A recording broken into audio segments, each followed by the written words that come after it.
part of the reason it's useful to know what your traits are is because it can help you figure out how you should orient your life. Like, so for example, if you're high in extroversion, you've got a proclivity towards sales, for example. You're going to like occupations where you have a lot of opportunity for social interactions and social networking. You're not going to be happy if your job requires you to sit alone for extended periods of time and work in the absence of social interaction. You're going to be one of those annoying people then in one of those offices that instead of sitting alone in their office is going from doorway to doorway, engaging everyone in conversation, right?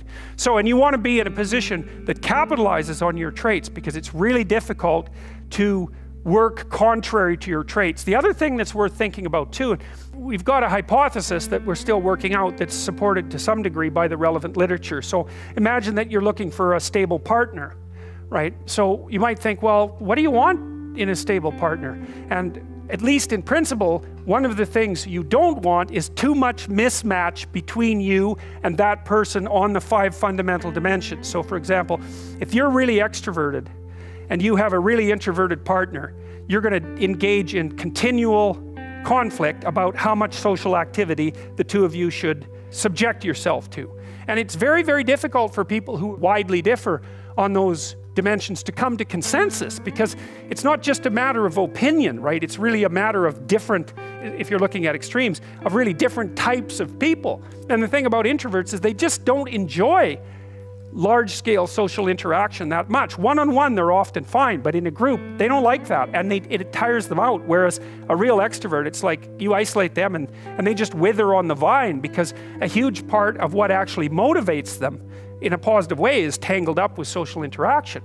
And so, if you're an agreeable person and you have a particularly disagreeable partner, you're also going to run into problems, because the agreeable person will say whatever you want, whenever, and the disagreeable person will say, well, I'd like to know what the hell you want for a change, and be much more harsh and much more demanding in the situation. And the agreeable person is going to find the disagreeable person harsh and unpleasant, and the disagreeable person is going to find the agreeable person wishy-washy and unable to stand up for themselves. And again, that's actually one of the primary sources of tension between men and women, because women tend to be higher in agreeableness than men. It's about half a standard deviation, which is quite a large difference by psychological standards.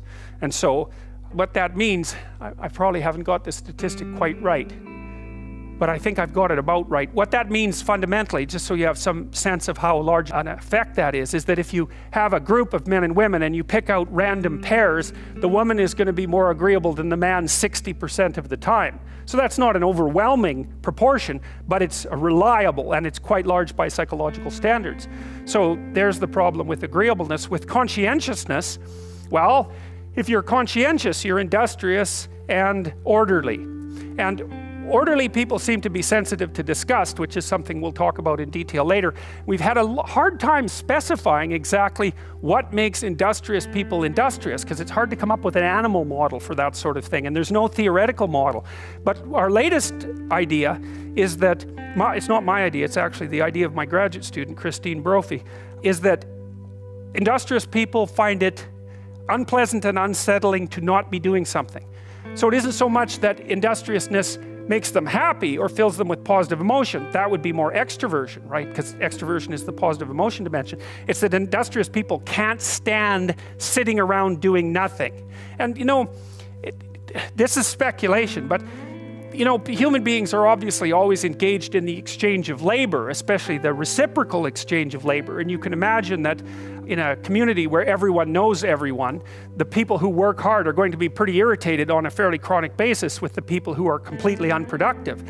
And my suspicions are that plenty of people who were completely unproductive in the history of the evolution of our species were wiped out by people who were unhappy with their lack of productivity. And so I think, generally speaking, human beings have this sense of ethical obligation with regards to one another to share labor. And people who are conscientious really, really feel that. So they feel bad if they're not busily working on something that's productive all the time. And so the advantage to being with someone conscientious is, well, they're going to work like mad, but the disadvantage is they're going to work like mad. So, if you're looking for a partner that you want to relax with or have fun with, or who isn't uptight, then a conscientious person is probably not a very good choice.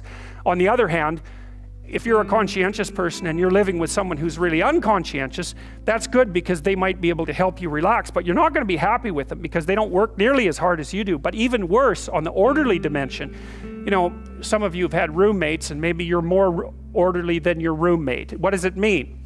It means you're annoyed by mess before they are. And you don't have to be annoyed by mess much before your less orderly roommate for you to be the one that's always running around picking things up. And so actually one of the things that's emerged from the psychometric analysis is that women are slightly more orderly than men.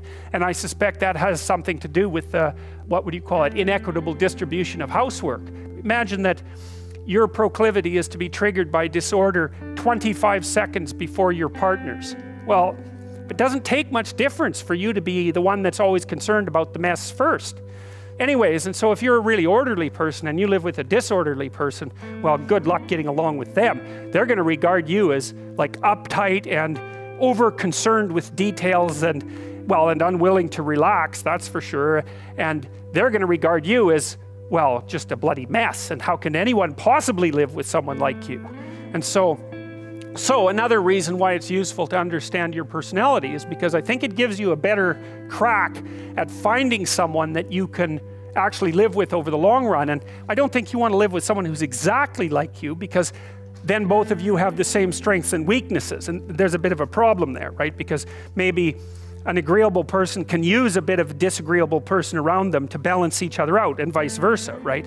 So we don't understand the optimal balance for long-term thriving in a relationship, but I think we do understand the fact that if you're too different in your traits, where you're different is going to constitute a chronic source of conflict.